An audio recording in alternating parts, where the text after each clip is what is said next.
Hello friends, कैसे हैं आप सब? आई होप बढ़िया से होंगे। और ये है मेरा अनियन पील फर्टिलाइज़र, जिसको मैं आज ऐड करने वाली हूँ अपने प्लांट्स पर। अब आप सोच रहे होंगे कि इस मानसून के सीज़न में मैं अपने प्लांट्स पर भला अनियन पील या मतलब कोई भी लिक्विड फर्टिलाइज़र कैसे यूज कर सकती हूँ, क्योंकि जनरली ये माना जाता है कि जो मानसून का सीज़न होता है, रेनी सीज़न, इसमें जो लिक्विड फर्टिलाइज़र हैं वो हार्मफुल होते हैं हमारे प्लांट्स के लिए। तो फ्रेंड्स, मैं ऐसा नहीं मानती, क्योंकि कुछ कंडीशंस ऐसी होती हैं जिसमें आप बेझिझक होकर लिक्विड फर्टिलाइज़र का यूज कर सकते हैं। तो वही सब शेयर करूंगी आपके साथ कि कैसी पोजीशन में, कैसी सिचुएशन में आप लिक्विड फर्टिलाइज़र यूज कर सकते हैं। तो सबसे पहले इसे तैयार कर लेते हैं। तो ये डलिया ले ली है मैंने। इससे हम ये जिसका जो छिलका है वो अलग कर लेंगे और लिक्विड अलग कर लेंगे।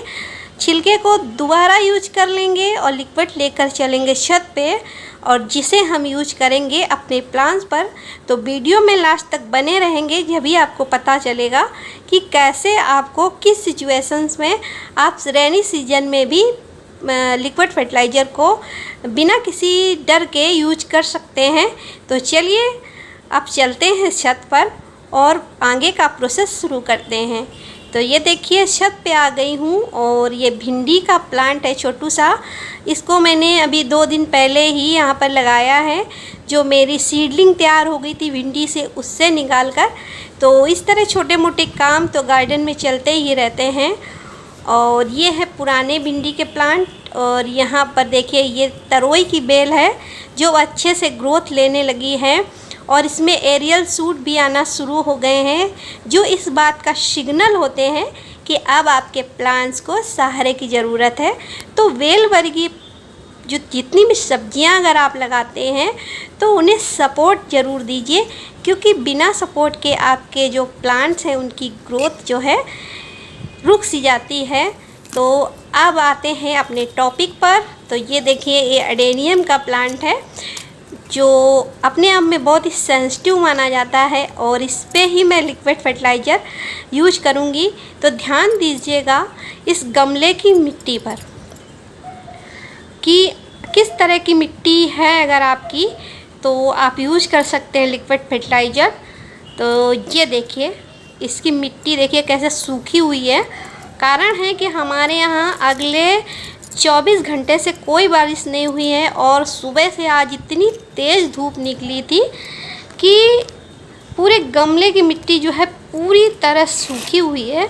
तो अगर ऐसी सिचुएशन है आपके यहाँ, बारिश नहीं हुई है और आपको लग रहा है कि अगले कुछ घंटे बारिश होने वाली भी नहीं है, तो आप बेझिझक लिक्विड फर्टिलाइज़र यूज कर सकते हैं।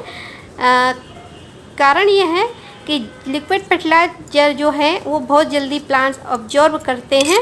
तो आपको टेंशन लेने की ज़रूरत नहीं है। अगर आपने लिक्विड फर्टिलाइज़र यूज भी कर लिया है और 5-6 घंटे कोई बरसात नहीं हुई है, तो आपका मिशन सक्सेस हो जाएगा। मतलब आपने जो खाना अपने प्लांट्स को दिया है वो उसको मिल जाएगा। उसके बाद जितनी मर्जी चाहे बारिश होते रहें, कोई प्रॉब्लम नहीं आएगी। प्रॉब्लम आती है तब जब हम गीले गमलों में, मतलब पहले से ही गमले हमारे पानी से भरे हुए हैं, मिट्टी बिल्कुल गीली है, और तब अगर हम लिक्विड फर्टिलाइज़र का यूज़ करते हैं तब प्रॉब्लम आती है फंगस की। तो अगर ऐसा नहीं है, आपकी मिट्टी गमले की बिल्कुल ड्राई है, सूखी हुई है, तड़क धूप निकली है इस सीज़न में भी, तो आप बेझिझक यूज कर सकते हैं। और सामने उदाहरण आपके हैं, मेरे गमले की मिट्टी आप देख पा रहे हैं, बिल्कुल सूखी हुई है, ड्राई है, कहीं से कोई नमी नहीं है। और अगर आपने ध्यान दिया हो कि जिन गमलों की मिट्टी मेरी नम है, मैं बिल्कुल उसमें लिक्विड फर्टिलाइज़र यूज नहीं करूँगी। तो जो ड्राई हो चुकी है उसी में यूज करूँगी। तो यही मैंने कहा था कि कुछ सिचुएशंस ऐसी हैं, जो कुछ कंडीशन हैं जिसमें आप बिल्कुल बिना किसी प्रॉब्लम के लिक्विड फर्टिलाइज़र का इस्तेमाल कर सकते हैं। आपके प्लांट्स को कोई नुकसान नहीं होगा। तो ये गुड़हल का मेरा प्लांट है। मिट्टी आप देख रहे हैं कितनी सूखी हुई है। तो मैंने ऐसे ही गमलों को चुना है जिनकी मिट्टी बिल्कुल सूख गई है। होता है ना बरसात में कि कई बार हमारे प्लांट बहुत घने होते हैं, तो बारिश का पानी पत्तियों पर रह जाता है और गमलों में डायरेक्ट नहीं जाता। तो ये सिचुएशन उन्हीं गमलों की है जिनके प्लांट बहुत घने हैं।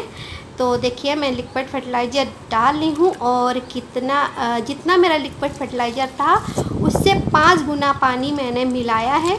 और कितना डालना है तो आप सब जानते हैं कि गमले की साइज़ और अपने प्लांट की साइज़ को देखकर आपको लिक्विड फर्टिलाइज़र यूज करना होता है। अगर आपका गमला बड़ा है तो थोड़ा ज़्यादा डाल दीजिए, और अगर छोटा सा गमला है, छोटू सा प्लांट है, तो थोड़ा थोड़ा डाल दीजिए। 100 ml के लगभग। बस बिल्कुल सिंपल सा तरीका है, और इस तरह आप हर सीज़न में लिक्विड फर्टिलाइज़र यूज कर सकते हैं बिना किसी प्रॉब्लम के।